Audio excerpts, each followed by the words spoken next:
2023, el año de otras nuevas guerras, objetos voladores no identificados, niños perdidos en la selva del Guaviare y el tour musical más exitoso del mundo que puso en jaque a la industria de la música como la conocemos. El equipo de video de El Espectador hizo la selección de las imágenes más relevantes de este 2023. El año empezó con el título mundial de la selección argentina, que le permitiría a Messi descansar de su tan anhelado sueño de ser campeón mundial. El destino del fútbol iba tomando otro camino. Cristiano Ronaldo fue fichado por el Al-Nassr de Arabia Saudita y se presumía el fin de la rivalidad más grande en toda la historia del deporte. Pero por otro lado, el posicionamiento de nuevas ligas y el accionar del poder económico para terminar de adueñarse del fútbol. Messi haría lo mismo yéndose al Inter de Miami, acompañado de Sergio Busquets y Jordi Alba. A Cristiano lo seguirían otras estrellas como Kanté, Benzema, Firmino y muchos más.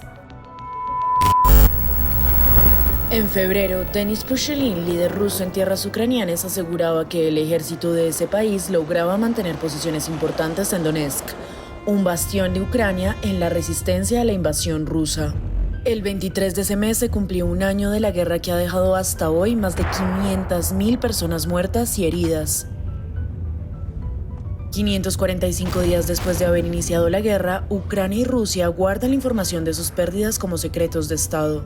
Sin embargo, Zelensky, presidente ucraniano, y Putin, su homónimo ruso, han anunciado planes para aumentar el tamaño de sus ejércitos.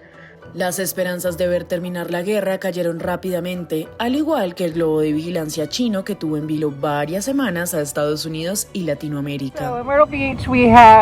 China pidió al resto del mundo que no se exagerara con ese asunto y que era una nave utilizada para fines científicos, principalmente meteorológicos. Estados Unidos, al mejor estilo americano, terminó con los murmullos y derribó el supuesto globo espía a través de uno de sus aviones de combate.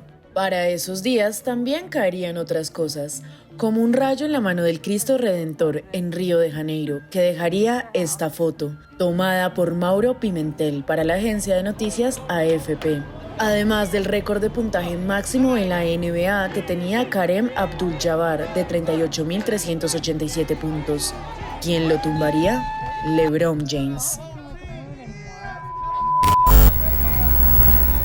En mayo, tras el accidente de una avioneta que transportaba 7 personas en el Guaviare, rescatistas hallaron los cuerpos de 3 adultos que iban en la aeronave. Sin embargo, no había rastro de 4 niños que estaban a bordo al momento del accidente. Soldados y comunidades indígenas de la región del Amazonas iniciaban la búsqueda de los 4 menores, en una carrera contra el tiempo en una de las selvas vírgenes más grandes del país. La Operación Esperanza tendría resultado 40 días después, cuando Wilson, uno de los perros del equipo de rescate, logró dar claras pistas del paradero de los niños extraviados. Un grupo de socorristas llegaría al lugar donde los niños habían creado un pequeño cambuche para resguardarse del frío, y así conocimos las primeras imágenes de los pequeños.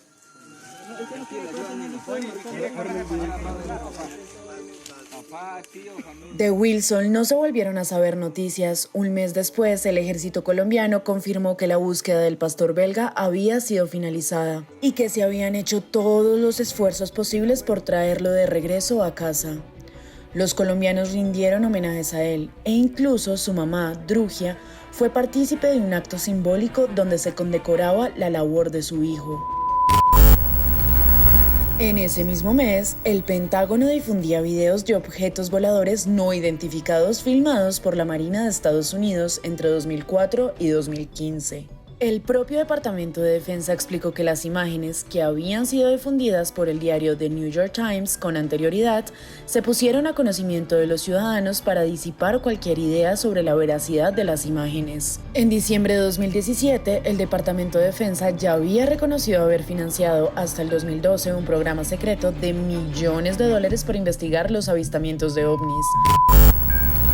En agosto, Gustavo Petro cumplía un año al frente de la presidencia de la República, en el primer gobierno de izquierda en la historia del país. Un año marcado por la presentación de diferentes reformas, de las que solo la tributaria ha logrado correr con suerte, y con la que se espera recoger al menos 5.000 millones de pesos. Accidentadas negociaciones con la guerrilla del ELN y el descenso de la tasa de desocupación a niveles de un solo dígito según el DANE, algo que no sucedía desde hace 5 años.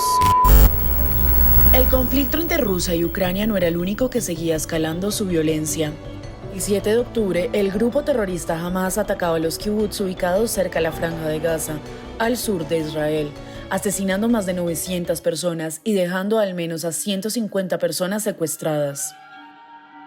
Desde entonces, la ofensiva israelí ha acorralado al grupo terrorista, pero también a los 2 millones de palestinos que se encuentran en Gaza y que están siendo desplazados hacia el desierto del Sinaí, una península entre Egipto e Israel donde hacen presencia los grupos extremistas locales. Se estima que hasta el momento 20.000 palestinos han perdido la vida tras los ataques del ejército israelí, operativos que han sido señalados por grupos de derechos humanos que alertan sobre un genocidio palestino.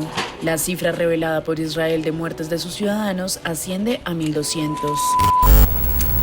El 28 de octubre, Luis Manuel Díaz, papá de Lucho Díaz, jugador de la Selección Colombia y del Liverpool inglés, era secuestrado en una estación de gasolina en Barrancas, La Guajira, junto a su esposa. Su esposa quedó en libertad el mismo día, pero con el pasar de los días, el ELN se adjudicó el delito en medio del proceso de paz que lleva con el gobierno, y tan solo hasta el 9 de noviembre fue liberado.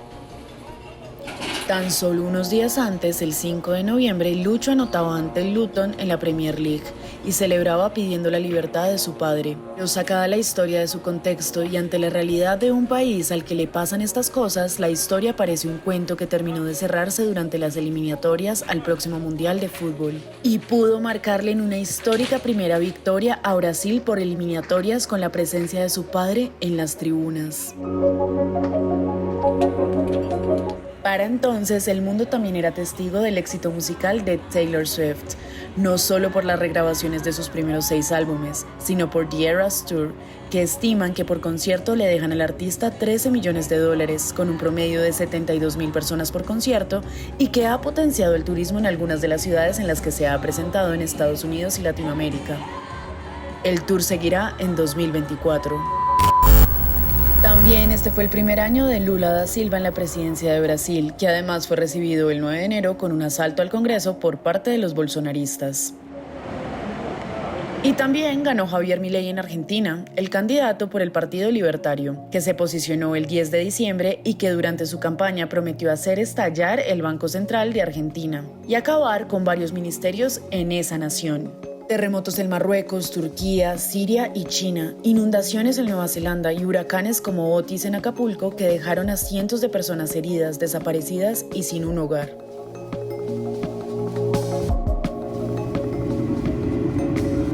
El último, una erupción volcánica el 19 de diciembre que obligó la evacuación de 4.000 pobladores en Islandia.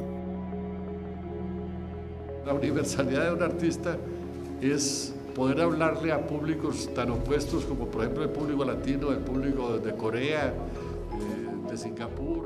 Además, este año partieron célebres personajes en el mundo. Fernando Botero, escultor y artista, murió a los 91 años tras haber sufrido quebrantos en su salud y ser trasladado a un hospital en Mónaco. El artista antioqueño, conocido por el estilo voluminoso en sus obras, logró ser reconocido alrededor de todo el mundo, adornando calles y plazas de ciudades como Madrid, París, Londres y Roma.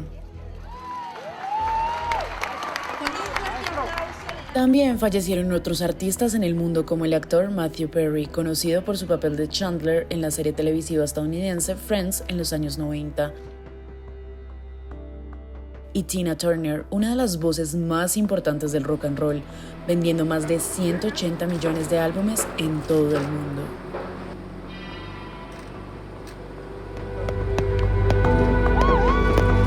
Gracias por leer y ver El Espectador este año. Nos vemos en 2024.